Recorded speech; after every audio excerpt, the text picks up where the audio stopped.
ಬರೀ 300 ರೂಪಾಯಿ ಖರ್ಚು ಮಾಡಿ ನಿಮ್ಮ ಕಬ್ಬಿನ ಬೆಳವಣಿಗೆ ಹೆಚ್ಚು ಮಾಡಬೇಕಾಗಿತ್ತಪ್ಪ ಅಂತಂದ್ರೆ ವಿಡಿಯೋ ಪೂರ್ತಿ ನೋಡ್ರಿ. ನಮಸ್ಕಾರ ರೀ ಎಲ್ಲ ರೈತರ ಮಂದಿಗೆ. ನಿಮ್ಮ ಮಣ್ಣಲ್ಲಿರೋ ಸೂಕ್ಷ್ಮಾಣು ಜೀವಿಗಳ ಸಂಖ್ಯೆ ಹೆಚ್ಚು ಮಾಡಬೇಕಾಗಿತ್ತು ಮತ್ತು ಆರ್ಗ್ಯಾನಿಕ್ ಕಾರ್ಬನ್ ಹೆಚ್ಚು ಮಾಡಬೇಕಾಗಿತ್ತಪ್ಪ ಅಂತಂದ್ರೆ ಈ ವಿಡಿಯೋ ಪೂರ್ತಿ ನೋಡ್ರಿ. ಈ ಟಾನಿಕ್ ಯೂಸ್ ಮಾಡೋದ್ರಿಂದ ನಿಮ್ಮ ಕಬ್ಬಿನ ಬೆಳವಣಿಗೆನೂ ಹೆಚ್ಚಾಕೈತ್ರಿ ಮತ್ತು ಕಬ್ಬು ಒಂದೇ ಅಲ್ರಿ ಎಲ್ಲ ರೀತಿ ಬೆಳೆಗಳಿಗೆ ಬೆಳವಣಿಗೆನೂ ಹೆಚ್ಚಾಕೈತ್ರಿ ಮತ್ತು ನಿಮ್ಮ ಇಳುವರಿದಾಗೂ ಹೆಚ್ಚಿಗೆ ಕಾಣ್ಬೋದು ನೋಡ್ರಿ ನೀವು.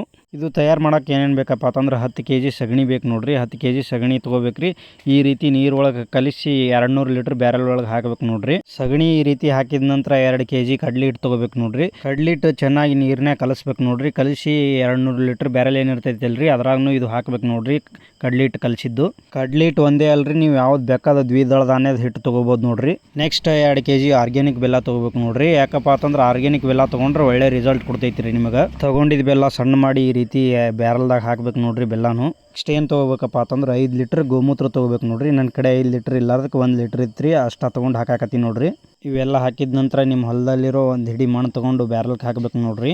ಮಣ್ಣು ಯಾಕೆ ಹಾಕ್ಬೇಕಪ್ಪ ಅಂತಂದ್ರೆ ನಿಮ್ಮ ಮಣ್ಣಾಗ ಆಲ್ರೆಡಿ ಸೂಕ್ಷ್ಮಾಣು ಜೀವಿಗಳು ಇರ್ತಾವ್ರಿ, ಅದ್ರ ಸಂಖ್ಯೆ ಹೆಚ್ಚು ಮಾಡೋಕೆ ಈ ರೀತಿ ಒಂದು ಹಿಡಿ ಮಣ್ಣು ಹಾಕ್ಬೇಕು ನೋಡ್ರಿ ಬ್ಯಾರಲ್ ಒಳಗೆ. ಎಲ್ಲ ಹಾಕೋದು ಕಂಪ್ಲೀಟ್ ಆದ ಬಳಿಕ ಈ ರೀತಿ ಎಡದಿಂದ ಬಲಕ್ಕೆ ಮತ್ತು ಬಲ್ಲದಿಂದ ಎಡಕ್ಕೆ ತಿರುಗಿಸ್ಬೇಕು ನೋಡ್ರಿ. ಈ ರೀತಿ ಡೈಲಿ ಮುಂಜಾನೆ ಮತ್ತು ಸಂಜೆ ಕಡೆ 2 ಟೈಮ್ ತಿರುಗಿಸ್ಬೇಕು ನೋಡ್ರಿ ನೀವು. ಬ್ಯಾರಲ್ ಬಾಯಿಗೆ ಒಂದು ಈ ರೀತಿ ಮುಚ್ಚಿಕೆ ನೆಳಿ ಇಡಬೇಕು ನೋಡ್ರಿ. ಎಷ್ಟು ದಿನ ಇಡಬೇಕಪ್ಪ ಅಂತಂದ್ರೆ 6 ರಿಂದ 7 ದಿನ ಇಟ್ಟರೆ ಭಾಳ ಅಂದ್ರೆ ಭಾಳ ಬೆಟರ್ ರಿಸಲ್ಟ್ ಕೊಡ್ತೈತಿ ನೋಡ್ರಿ ನಿಮ್ಮ ಬೆಳೆಗಳಿಗೆ.